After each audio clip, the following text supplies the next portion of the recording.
Sa panahon ngayon, ang laman ng mga diskusyon, negatibong emosyon at mga impormasyon. Pero di ako mahuhulog sa depresyon, dahil alam ko ang tamang direksyon. Aking iingatan ang sarili't focus lang, di pahahad lang. Laging ready sa bawat laban, panatag ang loob na ako'y tutulungan ng aking Ama na makapangyarihan. Di ako mababahala, sa Diyos magtitiwala, sanda't ako'y panata.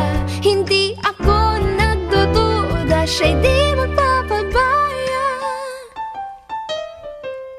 Lahat ay makakaya, lahat ay makakaya, lahat posible sa Ama, kaya lahat ay kaya. Lahat ay makakaya, lahat ay makakaya, lahat posible sa Ama, kaya lahat ay kaya. Sa kuna o karamdaman man ay lumala, di na ako magtataka at di mangangamba, kundi lagi lang sincero sa mga pagpapanata. Ang magpapalakas sa akin ay ang aking Ama.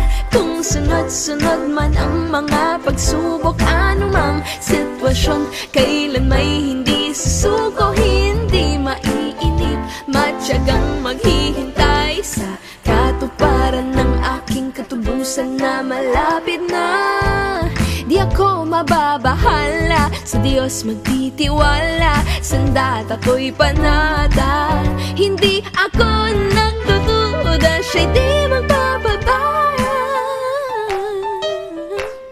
Lahat ay makakaya, lahat ay makakaya, lahat posible sa Ama, kaya lahat ay kaya.